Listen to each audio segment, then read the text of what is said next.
Let's start with the second chapter which is biological classification. ठीक है, biological classification से start करते हैं।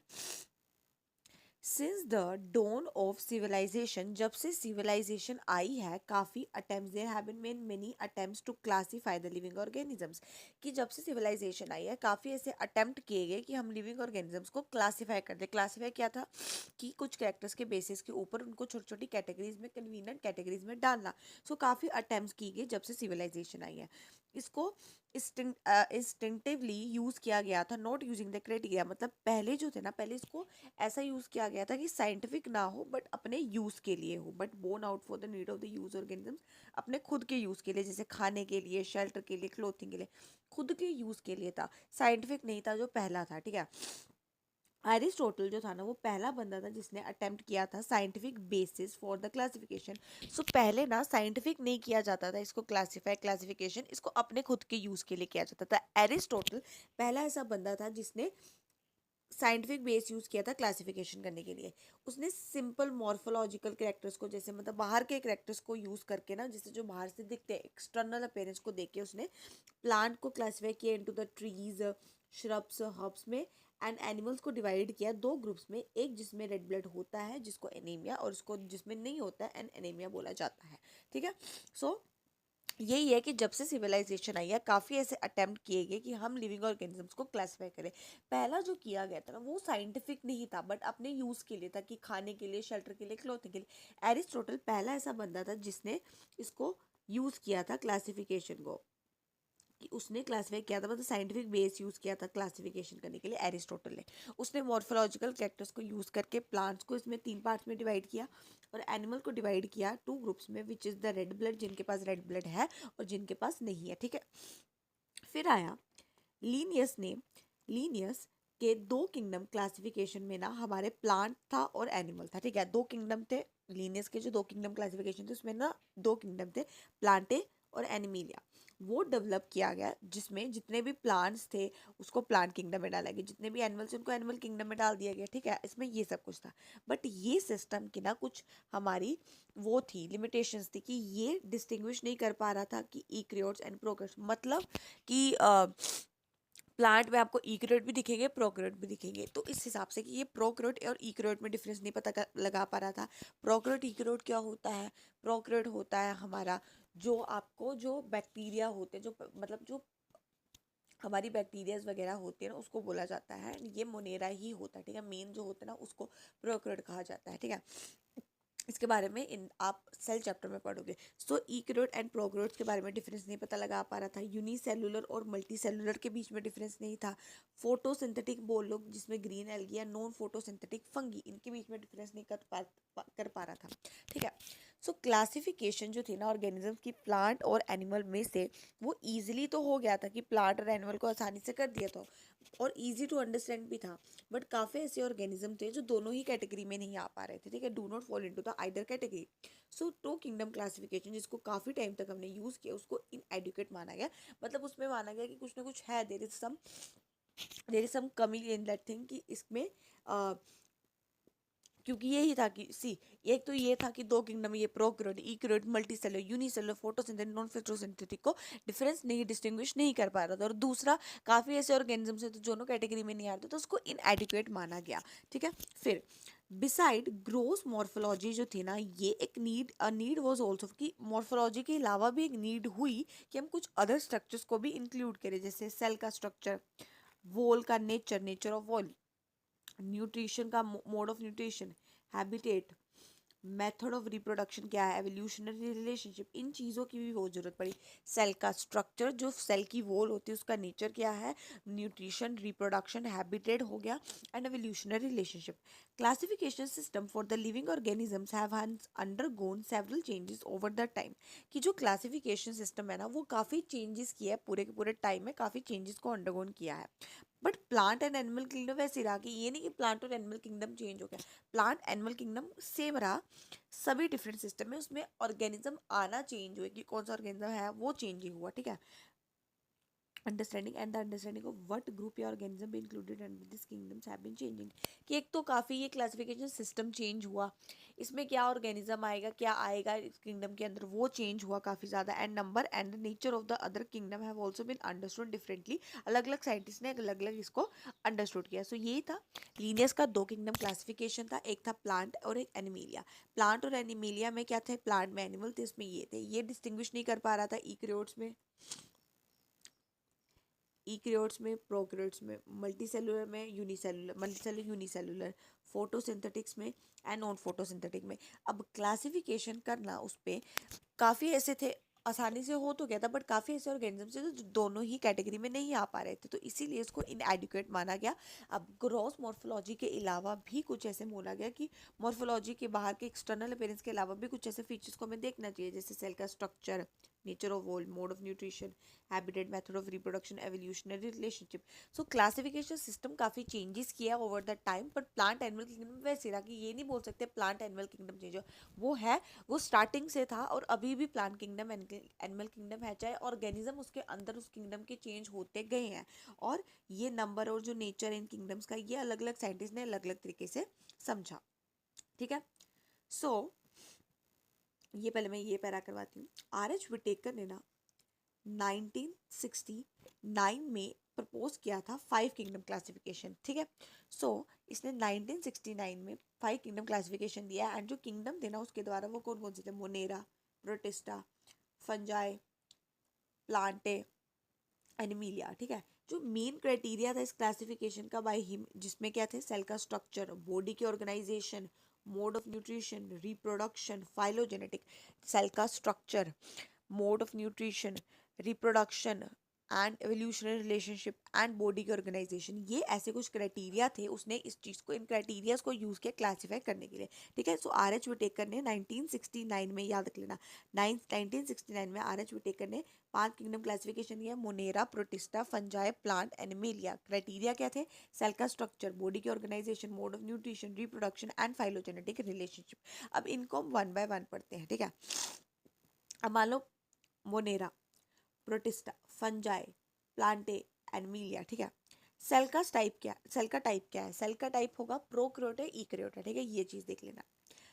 मोनेरा में प्रोकैरियोट है, बाकी सब में यूकैरियोट होंगे, याद रख लेना। मोनेरा में क्या है, प्रोकैरियोट है, बाकी सब में यूकैरियोट होते हैं। प्रोकैरियोट में आपको कोई भी जैसे अलग अलग तरीके की जो ऑर्गेनेलीज होती है ना, वो नहीं देखने को मिलेगी, यूकैरियोट्स में देखने को मिलेगी, वो वैसे की चीज़ें होती है। सो प्रोकैरियोट जो होता है ये आपको मोनेरा में देखने को मिलेगा, बाकी सब जो है यूकैरियोट है। बाकी सब में सेल की वॉल कैसी है, मोनेरा में जो होती है ना वो नॉन सेलुलोसिक होती है, मतलब सेलुलोज वाली नहीं होती है, और मतलब पॉलीसेकेराइड और अमाइनो एसिड से बनी होती है। किससे, पॉलीसेकेराइड एंड अमाइनो एसिड से बनी होती है। दूसरा, ये प्रोटिस्टा में कुछ में प्रेजेंट होती है सेल वॉल, कुछ में नहीं होती है। फंजाई में काइटिन के साथ प्रेजेंट होती है, इसमें प्रेजेंट होती है और सेलुलोज होता है, और इसमें प्रेजेंट नहीं होती है। सो क्या था, इसमें नॉन सेलुलोसिक होती है, मोनेरा में पॉलीसेकेराइड अमाइनो एसिड से बनी होती है, पेप्टिडोग्लाइकन की बनी होती है, याद रख लें, पेप्टिडोग्लाइकन की बनी होती है यूकैरियोट्स में, एंड आर्कीबैक्टीरियम में स्यूडोपेप्टिडोग्लाइकन की बनी होती है, बट इसमें ऐसे कि पॉलीसेकेराइड और अमाइनो एसिड से बनी होती है। याद रख लेना, नॉन सेलुलोसिक तो नहीं होती है, कुछ में प्रेजेंट होती है। अगर मोनेरा के बारे में तो ये लिख देना, if they asking about the eukaryote and उस पर, तो हम स्यूडो पेप्टोग्लाइकन वगैरह लिख देंगे। सो पॉलीसेकेराइड एंड हमारा अमाइनो एसिड कुछ प्रेजेंट इन सम होती है, प्रेजेंट विद इन काइटिन होती है, इसमें सेलुलोज के साथ प्रेजेंट होती है, इसमें एब्सेंट होती है। दूसरा, न्यूक्लियर मेम्ब्रेन, याद रखना न्यूक्लियर मेम्ब्रेन प्रोकैरियोट में नहीं होता है, यूकैरियोट में होता है। सो प्रोकैरियोट मोनेरा में था तो इसमें ही बस नहीं होगा, बाकी सब में होगा। दूसरा, बॉडी की ऑर्गेनाइजेशन, ये सेलुलर है, सेल लेवल पर होते हैं, ये भी सेलुलर है। फिर फंजाई में आना हुआ मल्टी सेलुलर और लूज टिश्यूज आना शुरू हुए, फिर इसमें टिश्यू आना और ऑर्गन आना शुरू हुआ, इसमें tissue, organ and organ system आना शुरू हो गया। ठीक है, फिर आया मोड ऑफ न्यूट्रिशन, इसमें ऑटोट्रॉफिक होता है, ऑटोट्रॉफिक में भी कीमोसिंथेटिक, कीमोसिंथेटिक जैसे केमिकल्स को यूज करके खाना बनाना, और फोटोलाइट को यूज करके, और हेटरोट्रॉफिक भी आ सकता है, ऑटोट्रॉफिक भी और हेटरोट्रॉफिक भी। हेटरोट्रॉफिक में सेप्रोफाइटिक होता है, पैरासिटिक होता है। सेप्रोफाइटिक डेड और डिकेइंग मैटर पे करना है, एंड इस पे क्या होता है, पैरासाइटिक ऑर्गेनिजम्स के ऊपर मतलब न्यूट्रिशन को लेना है। ये हमारा आएगा मोनेरा में कि ऑटोट्रॉफिक एंड हेटरोट्रॉफिक। हमारे प्रोटिस्टा में ऑटोट्रॉफिक होता है, उसमें भी हमारा फोटोसिंथेटिक होगा, एंड इसमें हेटरोट्रॉफिक भी होगा। ठीक है, और इसमें हेटरोट्रॉफिक होगा फंजाई में, जिसमें सेप्रोफिटिक एंड पैरासिटिक होगा। इसमें ऑटोट्रॉफिक होगा, सिर्फ ऑटोट्रॉफिक होगा। एंड इसमें हेटरोट्रॉफिक होगा holozoic and saprophytic. Holozoic nutrition होती है जैसे खाने को खाया, उसको इंजेक्शन किया वैसा, ठीक है, इंजेक्शन किया फिर डाइजेशन हुआ वैसे का उसको बोलते हैं। सो किसमें, मोनेरा में हमारा ऑटोट्रॉफिक एंड हेटरोट्रॉफिक था, ठीक है, और उसमें कीमोसिंथेटिक, फोटोसिंथेटिक, सेप्रोफाइटिक, पैरासिटिक ये सब कुछ था। प्रोटिस्टा में ऑटोट्रॉफिक था और सिर्फ मतलब ऑटोट्रॉफिक था, फोटोसिंथेटिक वाला एंड हेटरोट्रॉफिक था। फंजाई में हमारा हेटरोट्रॉफिक था, इसमें ऑटोट्रॉफिक था, और इसमें हेटरोट्रॉफिक था और होलोजोइक एंड सेप्रोफिटिक वाला था, ठीक है। इसमें सेप्रोफिटिक एंड पैरासाइट था फंजाई में, इसमें होलोजोइक एंड सेप्रोफिटिक आएगा। फिर हमने पढ़ लिया क्लासिफिकेशन। अब 3 डोमेन सिस्टम प्रपोज किया गया जिसने किंगडम्स को डिवाइड किया 2 डोमेन्स में, ठीक है। ईक्रियोट किंगडम को लास्ट 3rd डोमेन में रख दिया और 6 किंगडम क्लासिफिकेशन बन गई। हुआ क्या मतलब ना, सी इन्होंने क्या किया, मोनेरा को ना, मोनेरा को 2 डोमेन्स में रखा। एक था ईयू बैक्टीरिया, एक था आर्की बैक्टीरिया।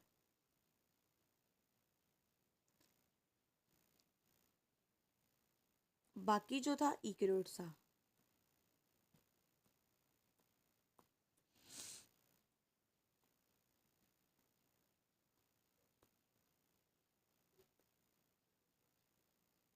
इसको 2 डोमेन में रखा और इसको 3rd डोमेन में रखा, ये याद रख लेना, ठीक है। सो क्या था हमने कि हमारे ना 2 किंगडम आए, ठीक है। सो 3 डोमेन सिस्टम आया, प्रपोज्ड हुआ, ठीक है। 3 डोमेन सिस्टम प्रपोज्ड हुआ। अब कैसा था 3 डोमेन सिस्टम, क्या था कि हमने मोनेरा को ना 2 डोमेन दे दिए। मोनेरा में एक ईक्रियोट होता है और ईयू बैक्टीरिया होता है, एक आर्की बैक्टीरिया होता है, ठीक है। इसने इसका ये 1st डोमेन, ये 2nd डोमेन, और जितने भी ईक्रियोट्स हैं ना उसको 3rd डोमेन में रख दिया। तो इसमें हमारा 6 किंगडम क्लासिफिकेशन बन गया। अब हम क्लासिफिकेशन सिस्टम, 5 किंगडम क्लासिफिकेशन के बारे में पढ़ेंगे धीरे धीरे। पहले की classification, look at the 5 kingdom classification to understand. हम देखेंगे क्या इश्यूज है कंसंट्रेशन जो इन्फ्लुएंस करता है क्लासिफिकेशन सिस्टम को। पहले की क्लासिफिकेशन सिस्टम में ना bacteria, blue green algae, fungi, Moses, ferns, gymnosperms, angiosperms सभी के सभी प्लांट के अंदर थे।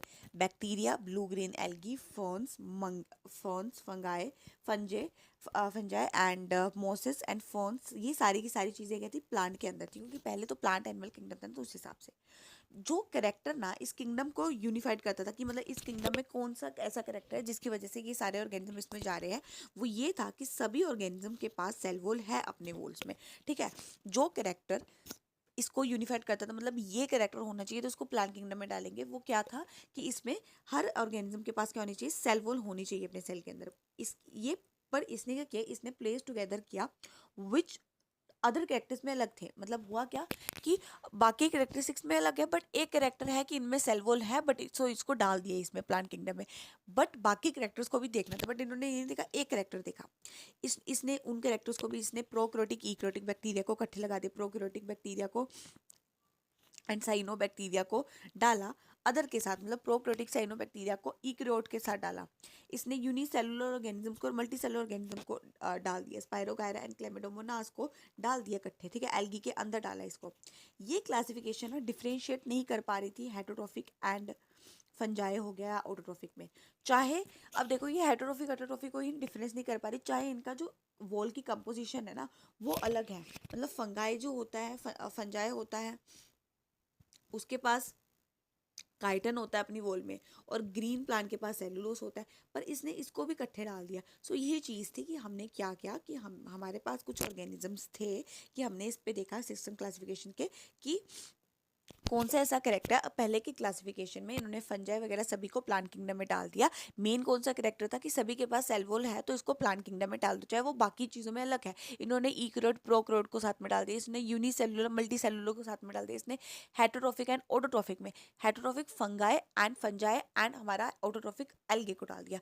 अब फंजाई चाहे और एल्गे में वोल का कंपोजिशन अलग है, मतलब फंजाई की वोल काइटिन से बनी होती है और एल्गे की वोल सेलुलोज से बनी होती है, पर इन्होंने फिर भी इसको कट्ठे डाल दिया, ठीक है। अब क्लेमेडोमोनास को और स्पाइरोगायरा को डाल दिया था यूनिसेलुलर मल्टीसेलुलर को डाल दिया था किसके अंदर, अंडर द एल्गे के अंदर, ठीक है। फिर आया जब ये करेक्टरिस्टिक्स को कंसिडर किया गया ना, सो फंजाई को ना जब इनको देखा गया कि ऐसा ऐसा है, तो फंजाई को अलग ही डाल दिया, सेपरेट किंगडम दे दिया, उसका अलग किंगडम बन गया किंगडम फंजाई, ठीक है। अब जितने भी प्रोकैरियोट ऑर्गेनिज्म थे ना, इसको किंगडम मोनेरा के अंदर, जितना भी प्रोकैरियोट्स है वो सारे के सारे मोनेरा के अंदर आएंगे, जितने भी फंजाई को एक अलग किंगडम दे दिया, और यूनिसेलुलर ईक्रोट ऑर्गेनिजम्स को किंगडम प्रोटिस्टा में डाला गया।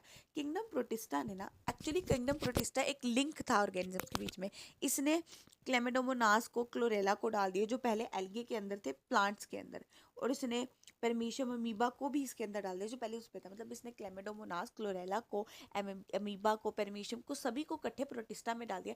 चाहे ये दोनों जो थे ये प्लांट किंगडम में थे पहले, और ये दोनों जो थे ना ये एनिमल में थे, क्योंकि इसके पास सेल वॉल थी और इसके पास नहीं थी। इसने उन ऑर्गेनिजम्स को भी साथ में डाल दिया, डिफरेंट डिफरेंट किंगडम में डाल, मतलब इन्होंने उसको ऑर्गेनिज्म को इकट्ठे डाल दिया जो पहले अलग किंगडम में थे, ठीक है। ये हैपन हुआ क्योंकि क्राइटेरिया जो था ना क्लासिफिकेशन का, जो क्लासिफिकेशन करने का तरीका था, जो मेन एस्पेक्ट्स थे वो चेंज किए गए, ठीक है, क्राइटेरिया को चेंज किया गया। इस तरह की अंडरस्टैंडिंग ये जो है होती है ना, कैरेक्टर्स के बारे में पढ़ना, एवोल्यूशनरी रिलेशनशिप के, ये टाइम के साथ चेंज होती जाएगी, ठीक है। ये चेंजेस फ्यूचर में भी होते जाएंगे जैसे जैसे हमारी कैरेक्टरिस्टिक्स की अंडरस्टैंडिंग, एवोल्यूशनरी रिलेशनशिप चेंज होते जाएंगे। एक ओवर द टाइम एक अटेम्प्ट हुआ कि हम एक क्लासिफिकेशन सिस्टम को इवॉल्व करें जिसमें ना ही सिर्फ मॉर्फोलॉजिकल या फिजियोलॉजिकल एंड रिप्रोडक्टिव हो, बट फाइलोजेनेटिक मतलब एवोल्यूशनरी रिलेशनशिप भी हो, ठीक है। इस चैप्टर में हम किंगडम मोनेरा वगैरह इन सभी के बारे में पढ़ेंगे। सो क्या था इस पूरे के पूरे पैराग्राफ में जो था, पहला चीज़ हमने ये पढ़ी कि पहले के क्लासिफिकेशन सिस्टम में इन्होंने bacteria, fungi, ferns, mosses, gymnosperm, angiosperm को सभी को प्लांट किंगडम में डाल दिया। कौन सा ऐसा कैरेक्टर था जो इनको यूनिफाइड कर रहा था कि सभी के पास क्या है, सेल वॉल है इनके वॉल्स में, चाहे उनके अदर कैरेक्टरिस्टिक्स क्या है, डिफर है, ठीक है। अब इन्होंने प्रोकैरियोट ईक्रोट को इकट्ठे डाल दिया था, इन्होंने unicellular multicellular Chlamydomonas and spirogyra को इकट्ठे डाल दिया था जो पहले मतलब इनको एल्गे के अंदर डाल दिया था। इन्होंने होटोट्रोफिक एंड हेटरोट्रोफिक को डाल दिया था, होटोट्रोफिक एल्गी, हेटरोट्रोफिक फंजाई। चाहे अब ये दोनों की वोल की कंपोजिशन अलग है, मतलब फंजाई की जो वोल होती है वो काइटिन से बनी होती है और इसकी क्या किससे बनी होती है, सेलुलोज से बनी, पर इन्होंने तो भी इन दोनों को इकट्ठे ही डाल दिया, ठीक है। सो फिर आया कि किंगडम फंजाई को अलग किंगडम दे दिया, और जो मेरे प्रोकैरियोट्स है उनको किंगडम मोनेरा में रखा गया, और जितना भी यूनिसेलुलर ईक्रोट्स है ना इसको प्रोटिस्टा में रखा गया। प्रोटिस्टा में तो क्या था कि परमीशियम अमीबा जो प्लांट किंगडम में थे पहले, क्योंकि इनके पास सेल वॉल नहीं थी, हमारे क्लेमेडोमोनास एंड क्लोरेला जो आई थिंक क्लेमेडोमोनास और क्लोरेला जो पहले प्लांट किंगडम में थे क्योंकि इनके पास सेल वॉल थी, परमेशियम एंड अमीबा इसको जो है पहले एनिमल किंगडम में थे उनके पास, इनको इकट्ठे दोनों को मिलके सभी को किस में डाल दिया, प्रोटिस्टा में डाल दिया, ठीक है। अब इसने उन ऑर्गेनिजम्स को भी इकट्ठे रख दिया जो पहले कुछ और किंगडम में थे बट इनको अब इकट्ठे डाल दिया गया, ठीक है। इस तरह की क्लासिफिकेशन जो सिस्टम है, ये जो अंडरस्टैंडिंग है, ये टाइम के साथ टाइम चेंज होती रहेगी जैसे जैसे हमारी अंडरस्टैंडिंग चेंज होगी इसके साथ हमारी। अब ये हुआ कि ओवर द टाइम एक अटेम्प्ट हुआ कि सिर्फ हम फिजियोलॉजिकल, मॉर्फोलॉजिकल, रिप्रोडक्टिव सिमिलरिटीज ना देखें, हमें फाइलोजेनेटिक भी देखना चाहिए, मतलब एवोल्यूशनरी रिलेशनशिप के बेसिस के ऊपर भी होना चाहिए, ठीक है। अब हम सभी किंगडम को एक एक करके पढ़ेंगे। Bacteria, let's start with bacteria. Bacteria जो होते हैं ना ये सोल मेंबर होते हैं किंगडम मोनेरा के, मतलब किंगडम मोनेरा का जो मेन मेंबर है, जो मेन है वो है बैक्टीरिया की, ये सोल मेंबर होते हैं किंगडम मोनेरा के। ये मोस्ट अबंडेंट माइक्रो ऑर्गेनिज्म होते हैं, मतलब बहुत ज़्यादा अबंडेंट माइक्रो ऑर्गेनिजम्स होते हैं, ये आपको हर जगह देखने को मिलेंगे, can occur almost everywhere. Hundreds of bacteria present in a handful of cell, मतलब मान लो कि अगर आपने एक मुट्ठी भर के सोयल ली तो उसमें भी आपको हंड्रेड्स ऑफ बैक्टीरिया देखने को मिलेंगे। ये एक्सट्रीम हैबिटेट्स में रहते हैं, जैसे हॉट स्प्रिंग्स में, डेजर्ट्स में, स्नो में, डीप ओशंस में, जहाँ पर अदर लाइफ फॉर्म सर्वाइव भी नहीं कर पाते ना, ये वहाँ पर रहते हैं, और कई तो अदर ऑर्गेनिज्म के ऊपर रहते हैं एज अ पैरासाइट की तरह। सो बैक्टीरिया इसका सोल मेंबर होता है। बैक्टीरिया अबंडेंट ऑर्गेनिजम्स होते हैं, माइक्रो ऑर्गेनिज्म होते हैं, आपको हर जगह देखने को मिलेंगे। ये आपको extreme hybrid, desert, snow, hot spring, deep ocean, जहाँ पर दूसरे लाइफ फॉर्म एग्जिस्ट भी नहीं कर पाती है, ये वहाँ पर आपको देखने मिलेंगे। कुछ दूसरे ऑर्गेनिजम्स के ऊपर एज पैरासाइट्स की तरह भी देखने को मिलेंगे। बैक्टीरिया को 4 कैटेगरीज में डाला गया इनकी शेप के बेसिस के ऊपर, ठीक है। एक है सफेरिकल कोकस। सफेरिकल कोकस कोक ऐसे मान लो, कोकस कोका राउंड है, ठीक है, spherical coccus. Rod shaped bacillus, ठीक है, bacillus rod shaped bacillus coccus cocci, comma shaped vibrio and spiral spirillum. So इसको शेप के बेसिस के ऊपर, ठीक है, ये क्या है, कोकाए, बेसिला है, रोड शेप्ड है ना, ये स्पाइरल है, तो ये इसके स्पाइरल्स, और ये हमारे ये फ्लैजिला इसके साथ साथ में, ये विब्रियो है, ठीक है, कोमा शेप्ड विब्रियो,